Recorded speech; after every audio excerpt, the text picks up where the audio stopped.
We've had accelerated activity, numerous multiple UFO sightings, displays in effect for people, sometimes hundreds of people at once, and increased global communications has made it very widely known around the planet. We get reports from remote villages in South Africa, from remote villages in Mongolia, from remote villages in India, from remote villages in the Arctic Circle. We know it's going on globally at an ever-increasing rate. This mission involved efforts to regenerate their species. And to do so, they needed reproductive material from humans. For one thing, it explained why these beings were taking sperm and ova and fetal implants from people. It also explained why there was an interest in the genetics that ran many generations of one family. They're on the downside of their evolution. They're de-evolving. They need new blood. They need new DNA. That's why they're here. Here is they're studying human sexuality. And by golly, it looks like they're studying human pleasure and pain responses as well. When the victims are starting to be sacrificed, it's the scent of the blood. And they start shape-shifting at that point in time. And they can hardly wait to get to the blood. It's like they're addicted to the blood, and then the consumption of human flesh that follows. There are certain times when they will actually do a sacrifice, or there will have been someone doing a sacrifice and it's not happening fast enough for them. So they will step in and finish it themselves, because the sacrifice the ritual has to be gone through. It's sacrificially, ritualistically, it has to have been gone through. And they will step right in and just start tearing the throat out. And they're getting all this blood from the jugular vein at the same time. And that has happened when there are many there that are going to be sacrificed and they just can't wait. And tearing into the contents of the abdomen and stomach of a victim afterwards. During the rituals, it's much easier for them to hold their reptilian form. They can stay in that form. What it is that they have a hard time holding their human form.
You see that? I see about 10 minutes ago there was one.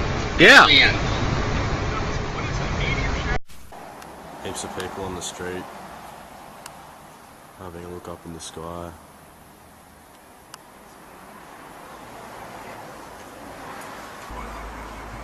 This is David Attenborough.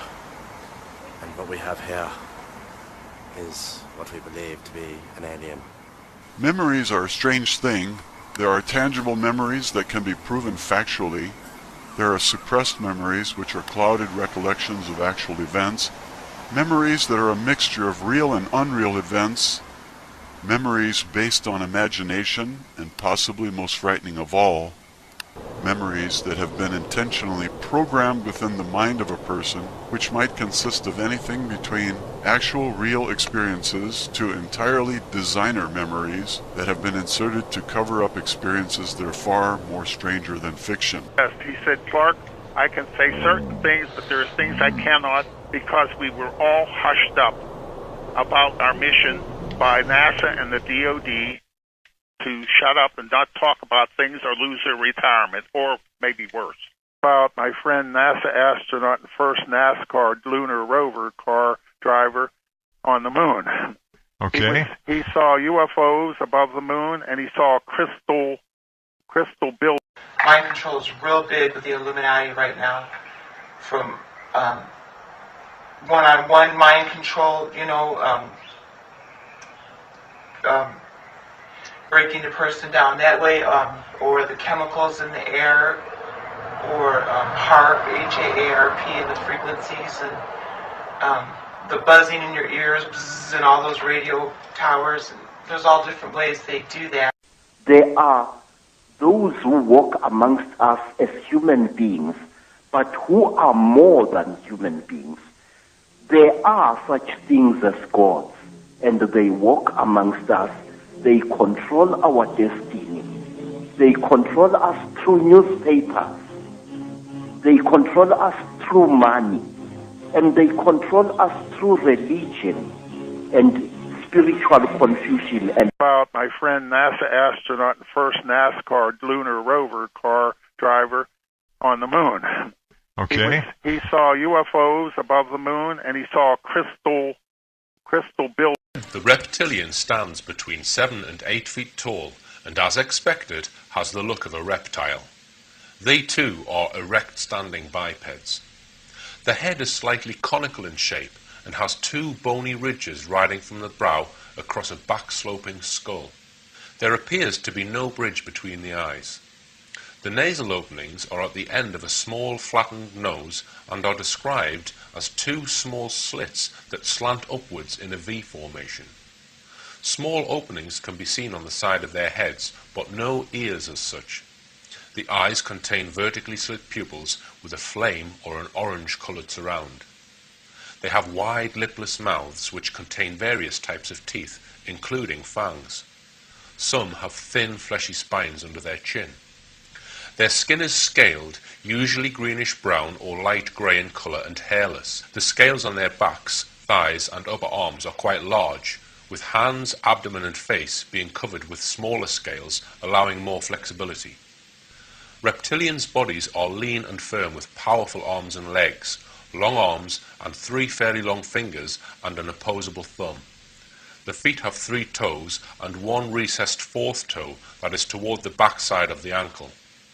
Claws on the hands and feet are short and blunt.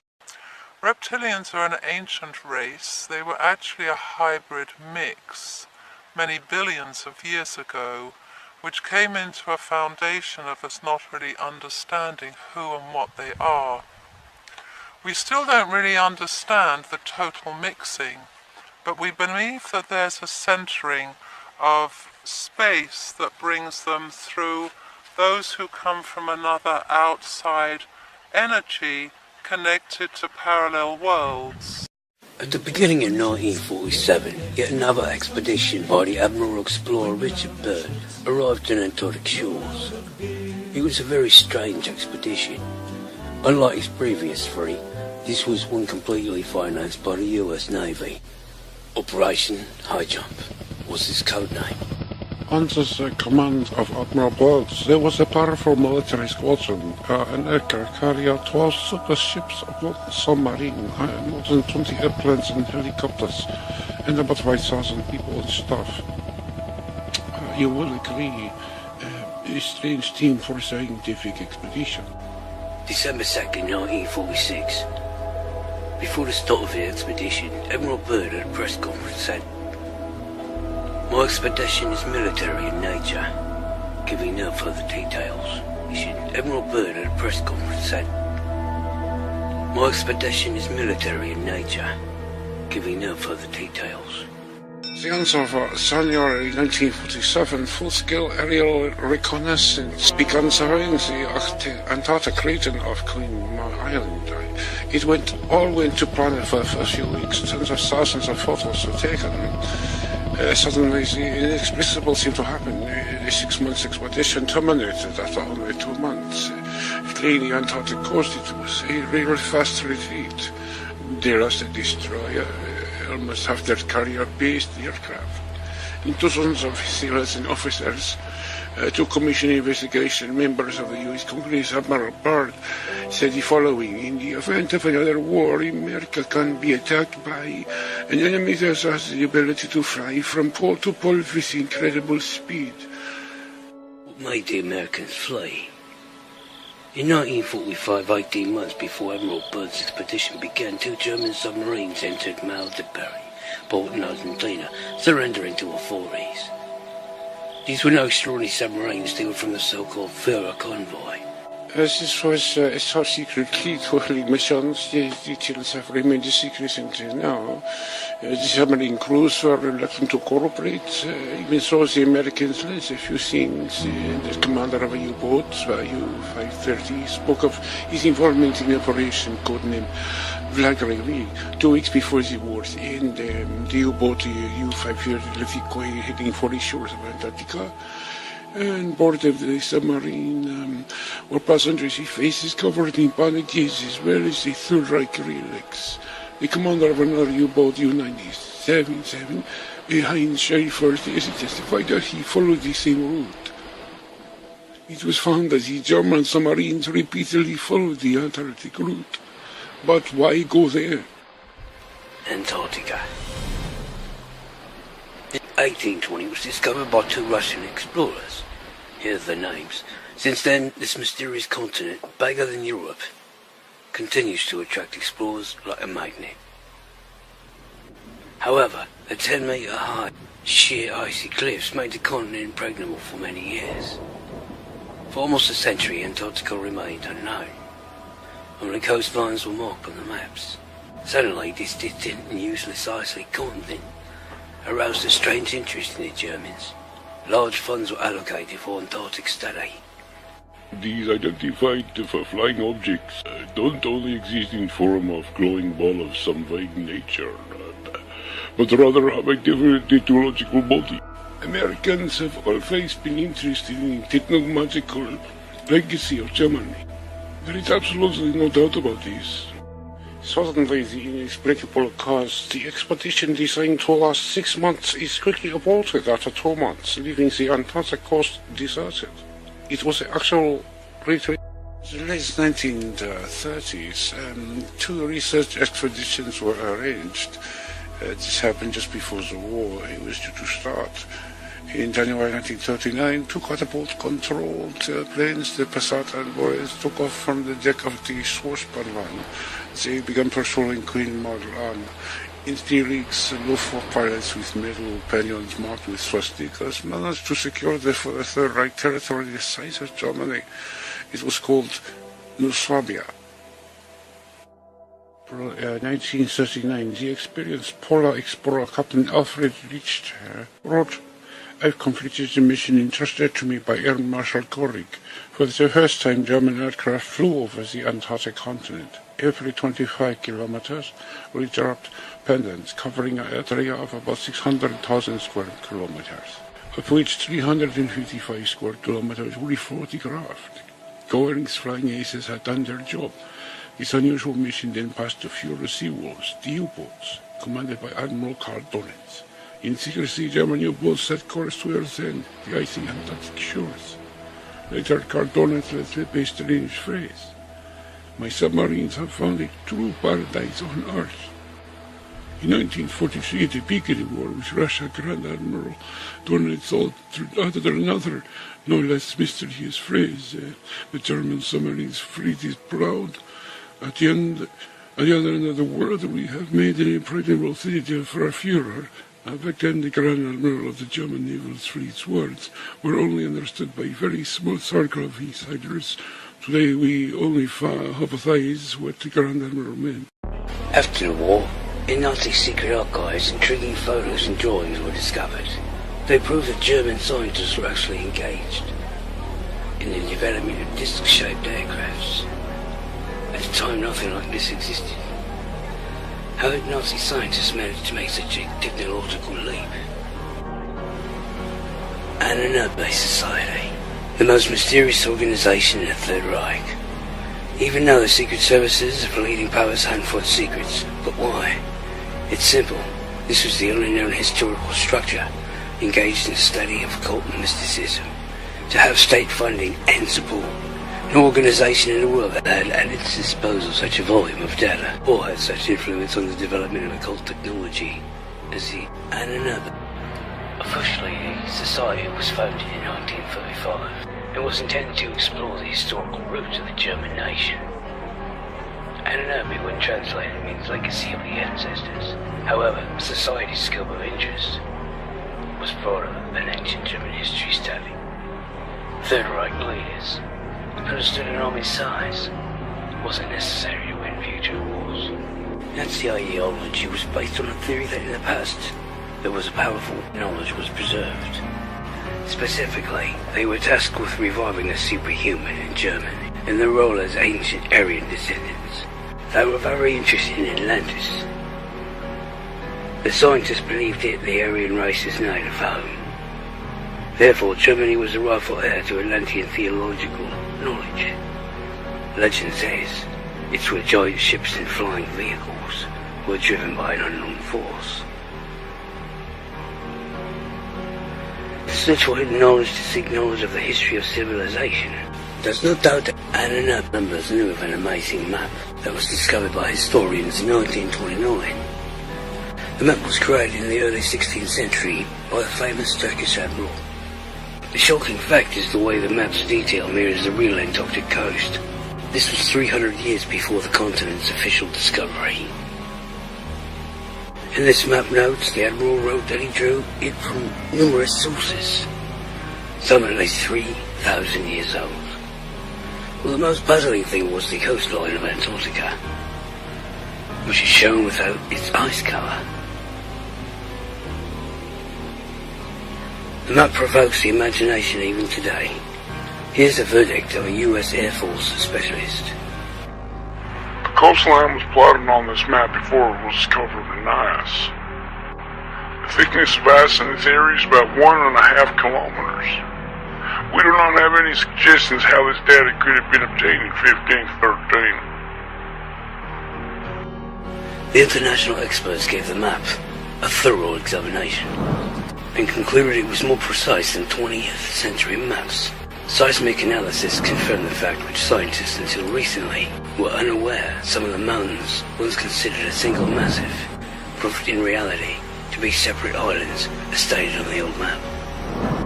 70 years ago, one can imagine the impact of this map on the founders of the Aryan race theory. It brought hope to the search for the technological heritage of the Atlantis. One hypothesis states that Antarctica is the former Atlantis, buried under the sea as a result of polar displacement. Once they knew these maps existed, they also realized that knowledge could be stored somewhere else. But where? Recently, huge underground lakes were found a kilometer deep under the ice. The lake's temperature is 18 degrees Celsius. Located above the water surface are dome-like vaults filled with warm air. It's possible that from these heated lakes, a constant river of warm water flows into the ocean.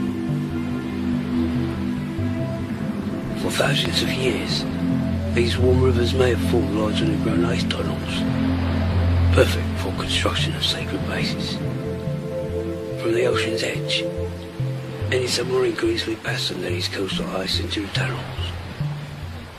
Here it was, a complete base, immune from storms and polar cold, totally hidden from outsiders and out of the enemy's reach. We determined to decide on the location for a secret base. Others make secret zones that seem from the outside to be totally inaccessible. The polar zones, including Antarctica, would be a wholly suitable area to find this level of security. According to witness testimony and other documents, the Nazis had in fact managed to create a top-secret Antarctic base. Its code name, the Base 211.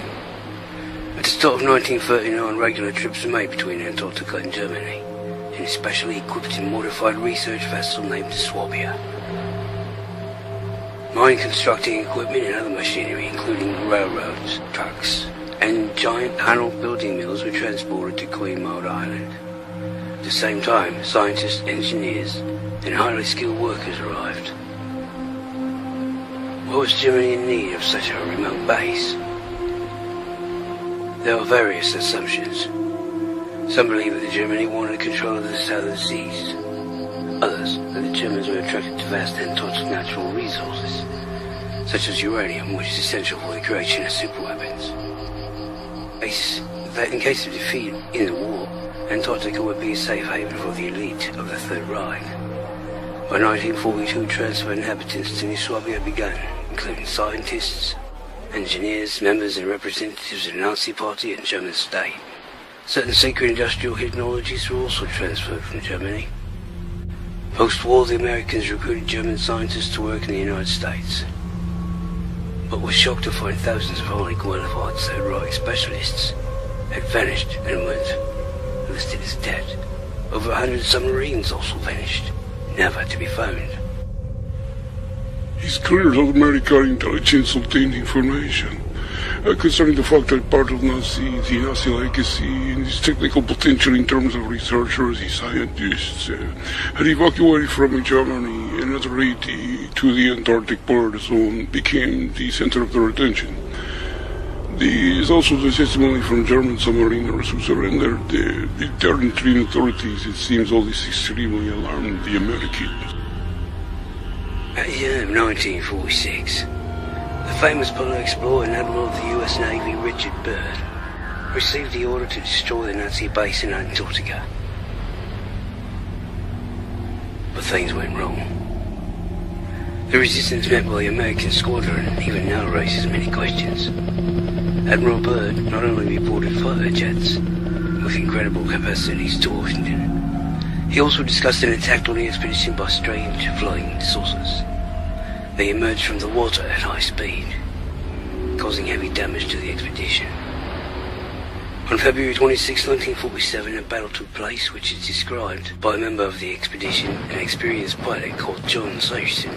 They flew vertically out of the water in a fury, leaping between the masts of the ships with such speed that the airflow perturbed and dislodged the radio antenna. I didn't have time to blink an eye. The two Corsair from the Casablanca were slain by some kind of mysterious ray shot from the nose section of the flying saucers. They then dived into the water near the ships. At the time I was on the Casablanca's deck, and I saw it as you now see me. I didn't understand these objects were silent as they floated between ships, like a satanic beast spitting deadly fire. Suddenly I saw the destroyer, Murdoch, which was about 120 feet away. The flames flashed and it began to sink. Despite the danger, rescue teams and lifeboats were immediately dispatched to the disaster site from other ships. That nightmare lasted about 20 minutes. When the saucers again dived under the water, we evaluated our losses. They were terrifying. Ananobe's secret expeditions began a search for ancient relics and manuscripts around the world from Tibet to South America. Notably, they hunted for the Knights Templar archives, which contain indications they visited America long before Columbus. Apparently, the Templars owned secret manuscripts, similar to the map. It suggests they knew something vital about Antarctica. In the occupied territories, SS Special Commando units removed archives and libraries. The Anobe confiscated libraries of theological faculties and various secret societies as soon as space was allocated. The Anobe caught a huge library. According to a librarian from one of the post-Noski libraries, in March 1945, he witnessed Soviet troops approaching German territory. The the NRB were evacuating a library and carrying away 140,000 volumes. The library catalog would be very interesting. It's possible the NRB learned something incredible about Antarctica. They made the study of this continent one of the main Nazi leadership goals. Actually, the SS were after very specific knowledge.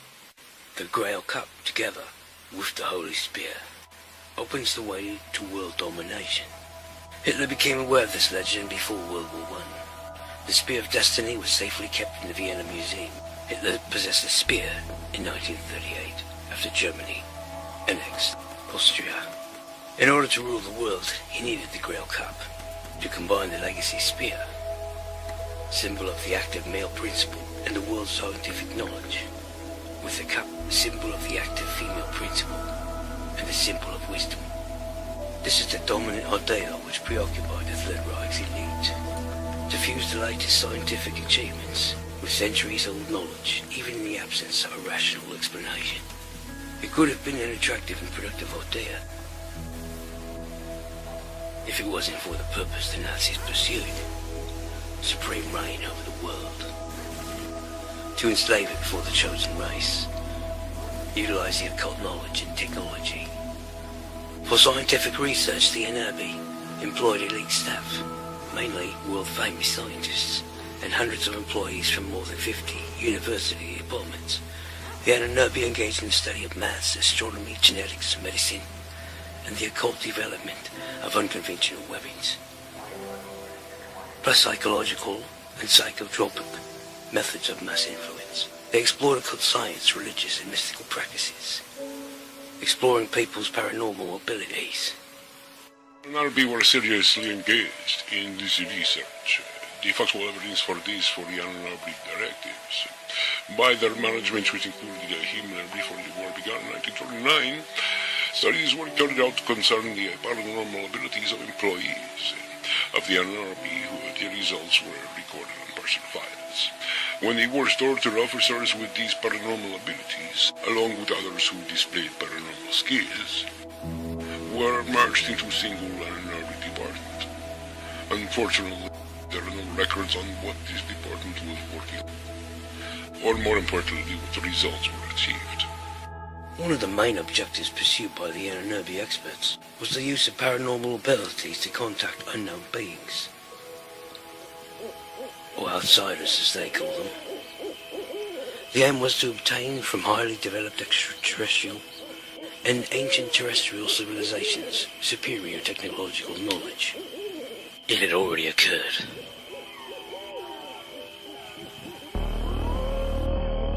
December 1990. Secret Thule Society members, the NRB's predecessor, are gathered at the Alps foothills in Ed Farmhouse near Berchtesgaden. Among the selected were two experienced mediums, or contactees as we say today. One of them hides under the mysterious name of Sigrun. The other is Maria Orsic from Zagreb. She speaks of strange things in a trance state, from a civilization in the Taurus constellation. She receives incredible technical information. This knowledge shocked no one. On the contrary, it attracted huge interest, as it concerned the construction of an unusual flying vehicle, which could alter the flow of time around it.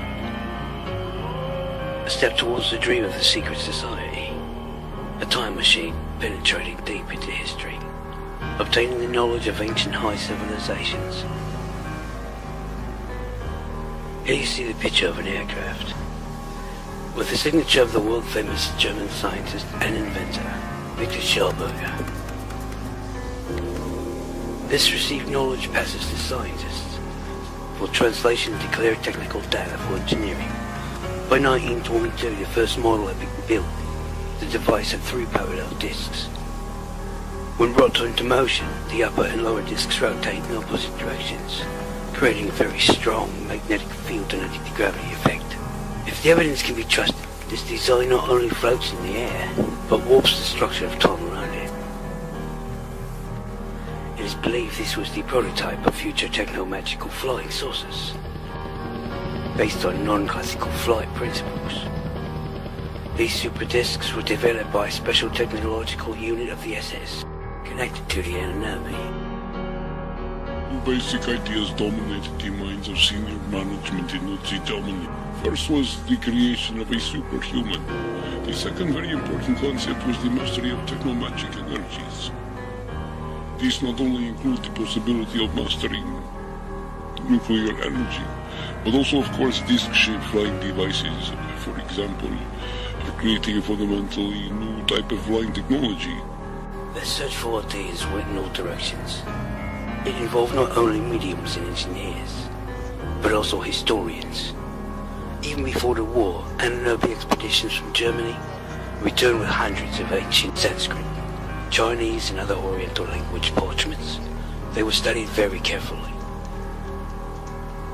Werner von Braun, the pioneering engineer and inventor of the fields of rocketry and space travel, later utters, "We have learned a great deal for ourselves from these papers." Expedition results are reported to Hitler personally. Some of it inspired the Third Reich leader to such a degree that thought of wonder weapons and spaceflight didn't leave him until the war's end.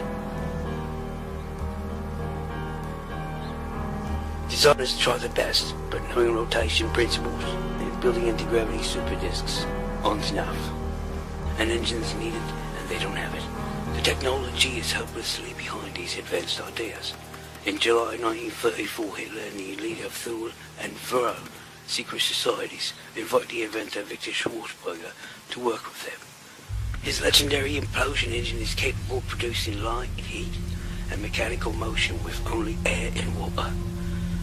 They needed one thing from him, to create an engine for flying discs. An agreement was reached, and after 5 years in 1939, a prototype with the real disc in Schwarzberger's engine rose into the air. Here, a rare photograph is preserved, showing a test flight of a winter camouflage disc. Progress with the techno-magical disc was extremely slow. With a lack of experience in field specialists, they were forced to make extraordinary decisions. To develop the super disc, Sonda Bureau 13 was brought in.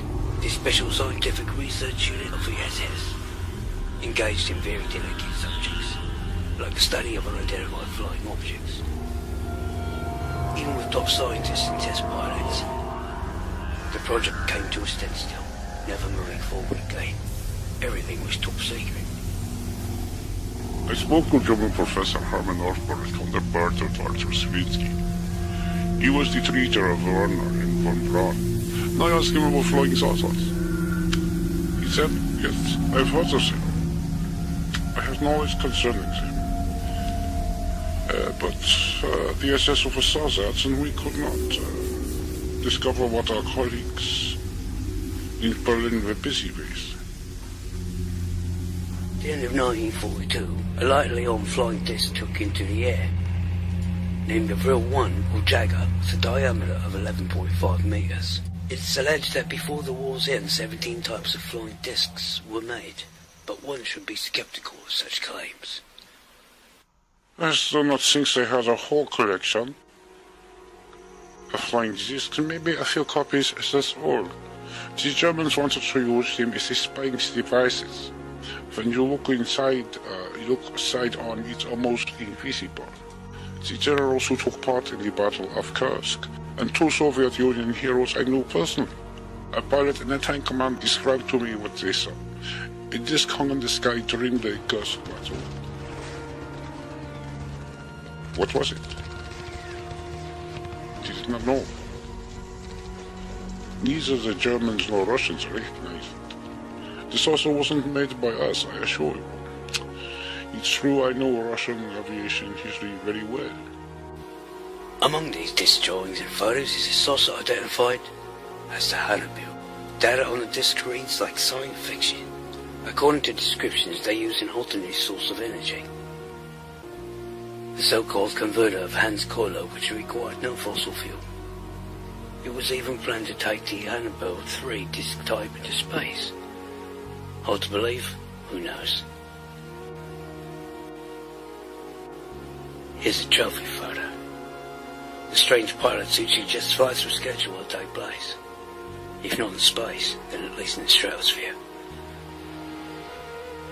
In the seized archives, another mysterious document was discovered. It was a blueprint for a huge 139-metre-long cigar-shaped ship called the Andromeda, with hangars for 5 of the flying discs of the Hindenburg II and veracity. The purpose of this vehicle? Some believe it was designed for long-term spaceflight. There's another simpler explanation.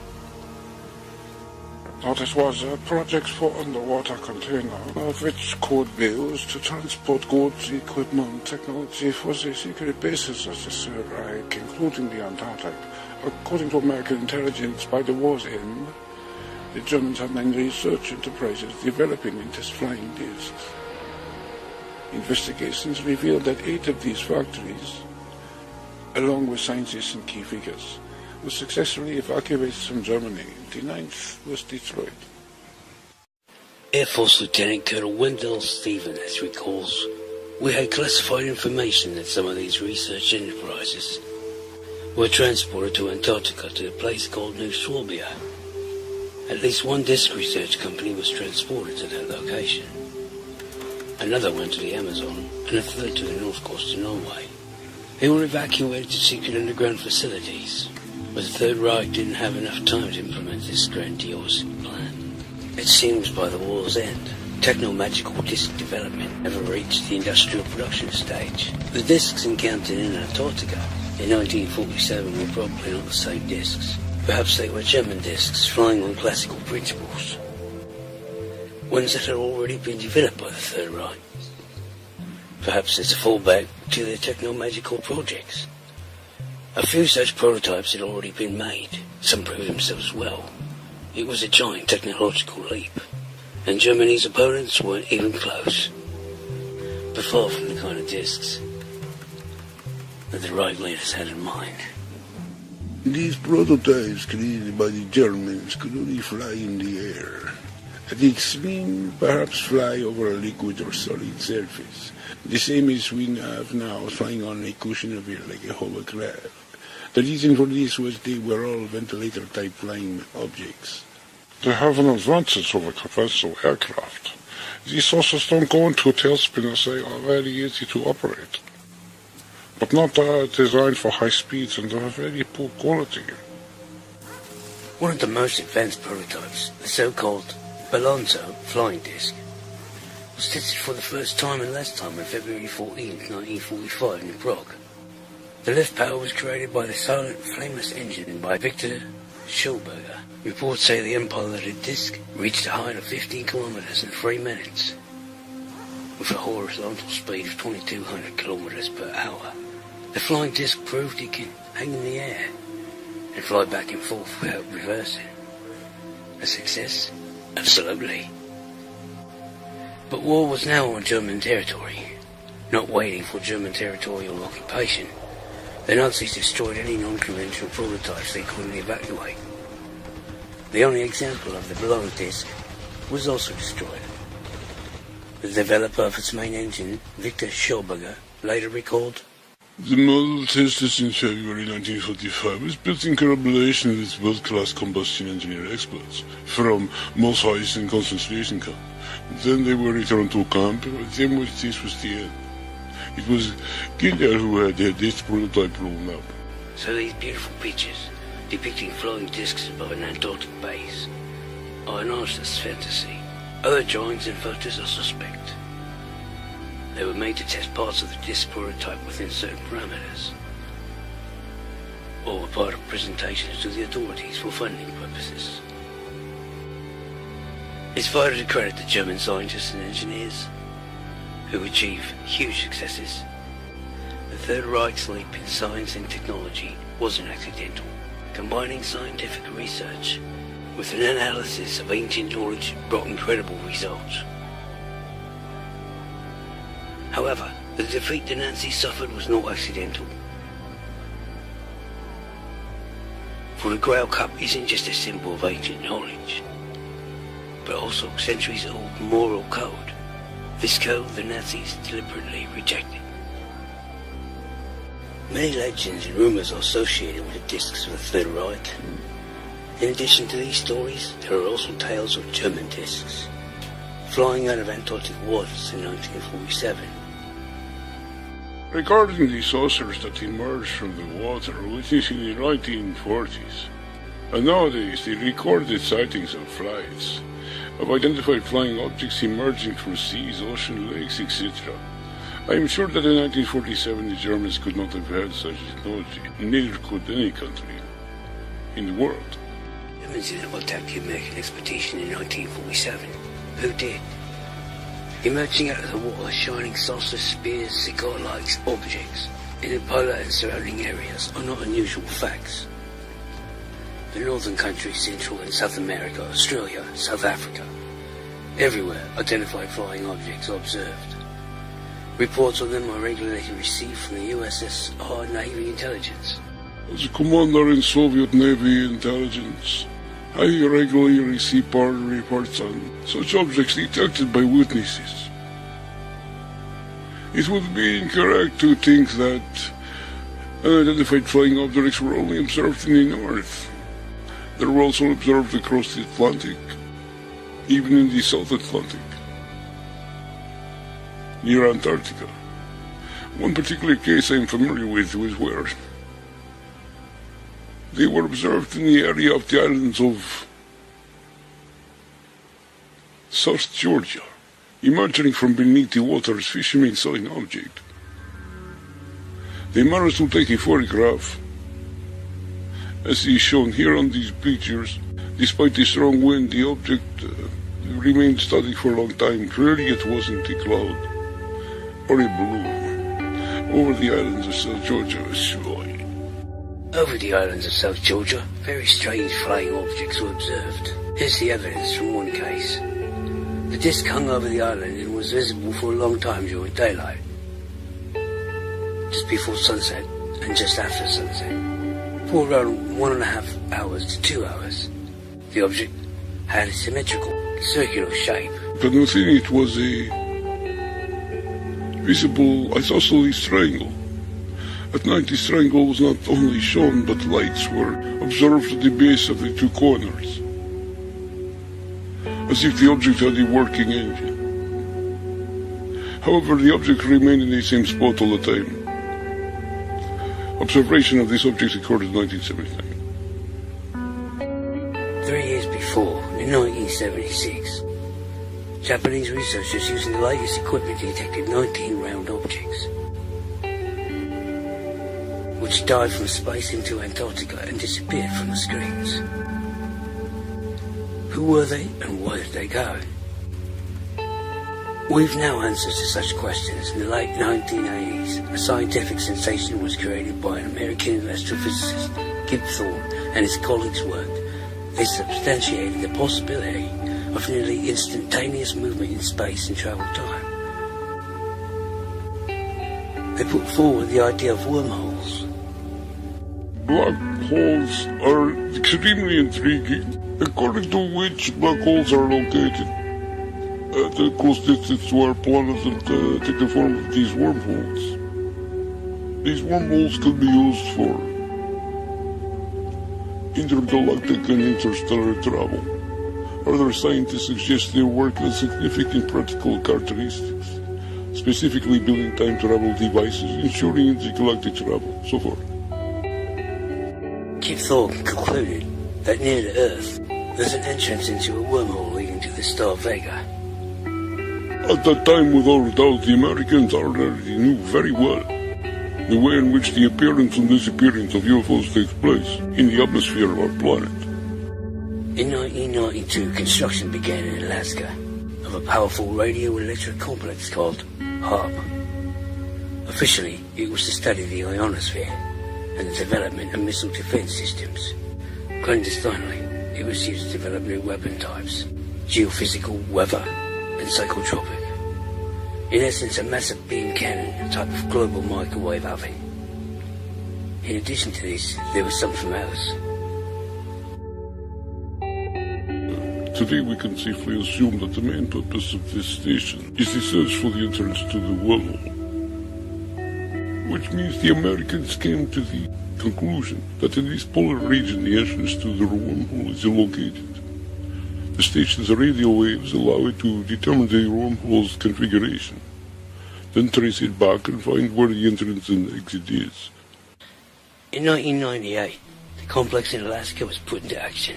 An identical transmitter is built in Norway. On its way is a third, more powerful one in Greenland.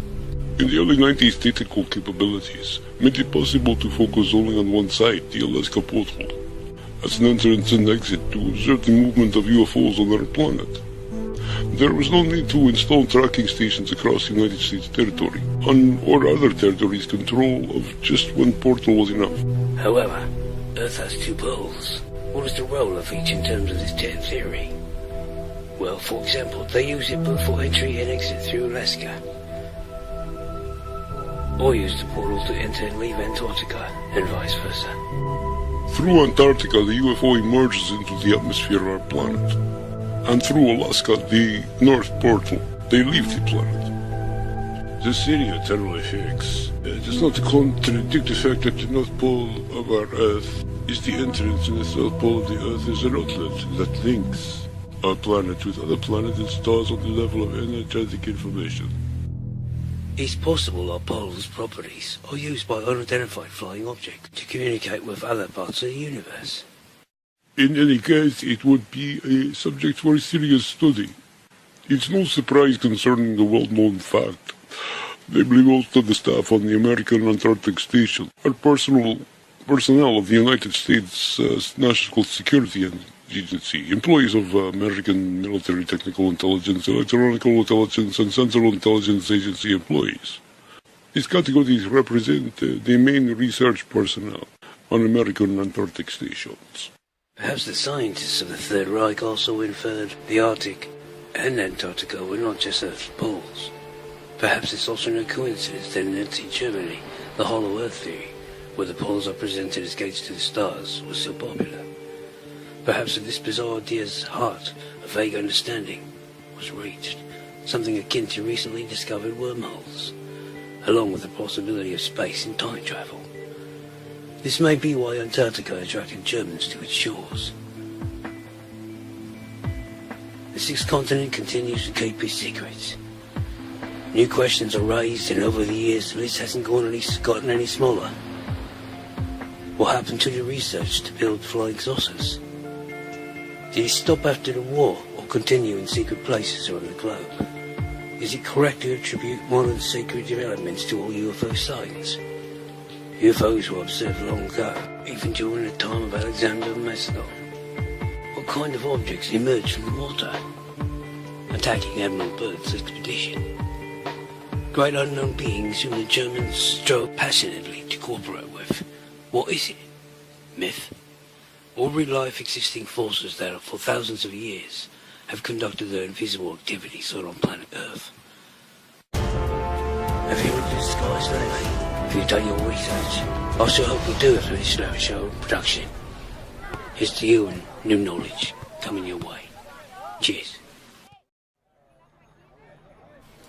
However, Earth has two portals. The theory of tidal effect. Are we trying again, eh? It's no surprise, concerning the well-known fact. 3 unidentified flying objects. Will they try again one more time? The theory of tidal effect. Are we trying again, eh?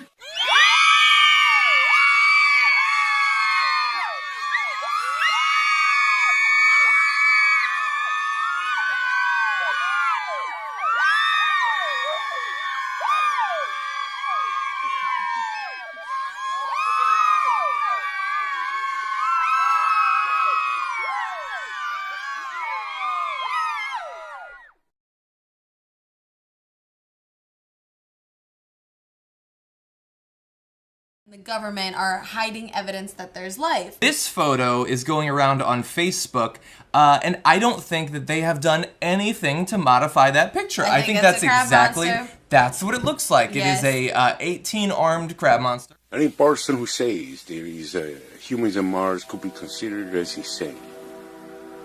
But what if there are images? If there are testimonies, evidence that could prove this a possibility? What should we think then? These evidences show that the impossible could very well be a reality. This is Fernando Correa. Scientists have said that Mars cannot hold any life. The atmosphere is weak, just as the magnetic field. It is said there is no oxygen on Mars. It is and has a low temperature.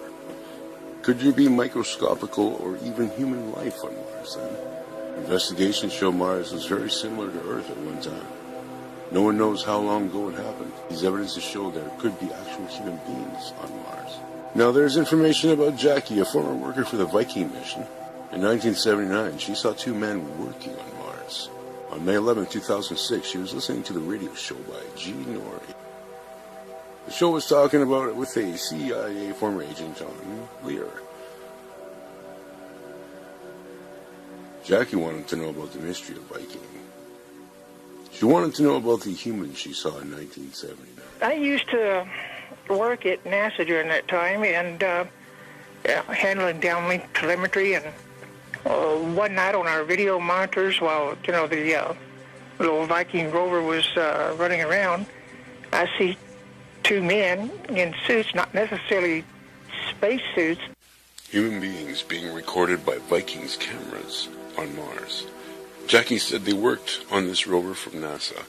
They came over the horizon walking towards the Viking Explorer, and our vision got cut off. I didn't see what they did with it or anything else.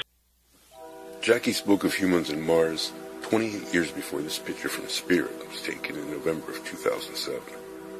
A woman sitting on a rock. Special filters show a female shape. This picture shows the existence of humans, men, on Mars. Near to this place, rover Spirit caught an image of some kind of home, or stones arranged as a building. There is more about the witness, Jackie. She asked about these men near the Viking, who she saw. We're probably making repairs. Well, that's why I was wondering if they were our guys or not, because they were. Do you know what kind of suits they wore? Pardon? Do you know what kind of suits they wore? Well, they wouldn't have to wear very much. I mean, the atmosphere is, there's enough atmosphere to walk around without a spacesuit on Mars. The inventor of the Learjet, the former CIA pilot, John Lear, said that humans can be there on Mars. That there can be humans on the moon as well. There is on the moon. I mean, there's not, it's like about 15,000 feet on Earth. Now, you can go through a 24-hour acclimatization program on the moon, and you can walk around without a spacesuit. Same thing on Mars. You don't need a spacesuit. If they had one, it was I could just see minimal. the rust-red terrain of Mars. I could see that Mars has a pale blue sky. And I turned and I saw a small human being from our civilization on Earth run up to me. And then two more individuals a couple years older than me, I would say they were maybe 21, 22, 23 years of age, ran up to me, two men and a woman. And they were clearly human beings from Earth. They weren't Martians. What is the temperature on Mars? What do they eat on Mars? Very good questions. It's about 70 degrees. Curiosity confirmed the words from Basiago. In 2013, this picture confirmed the sky on Mars is also blue. On that first year, Curiosity noticed that temperatures are not so cold. We can find the structure with Google Mars, on Mars, an artificial structure, a base that has been mentioned by Andrew Basiago. Basiago and Jackie's version support each other. We have also the words by John Lear. Yeah, absolutely. They were going, just like Mars rover, cleaning off the dust. They had their paper towels and Windex, and it just confirms what's going on. Solar panels have been covered by dust many times. 7 days later, they are clean again. We do not know who cleans the rover solar panels. Jackie's version is supported by the words of John Lear, also by the story of Andrew Basiago. More and more evidences show the possibility of humans being there on Mars.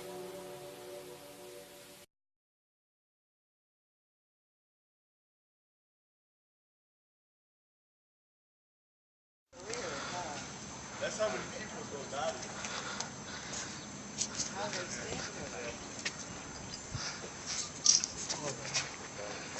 Why are they doing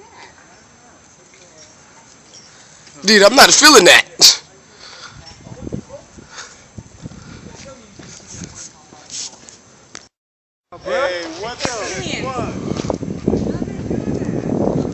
What is that, dude?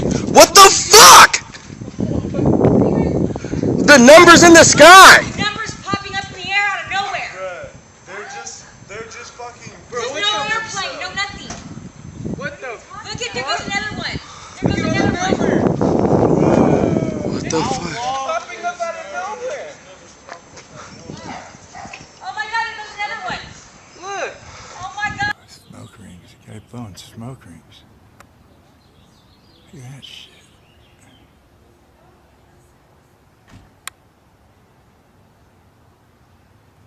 Look at all those smoke rings you lit. That's crazy. Oh, at least there's a little, add something new to the dilemma here.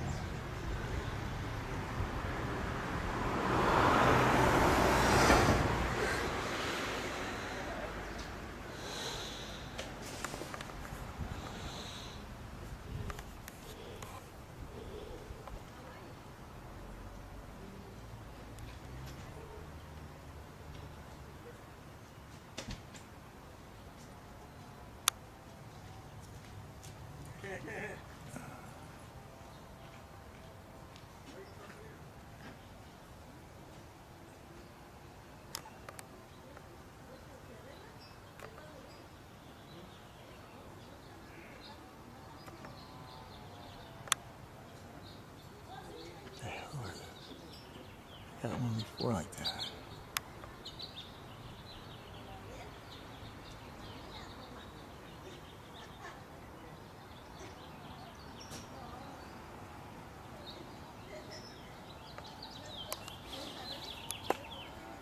Anyway, the bastards. They'll burn out.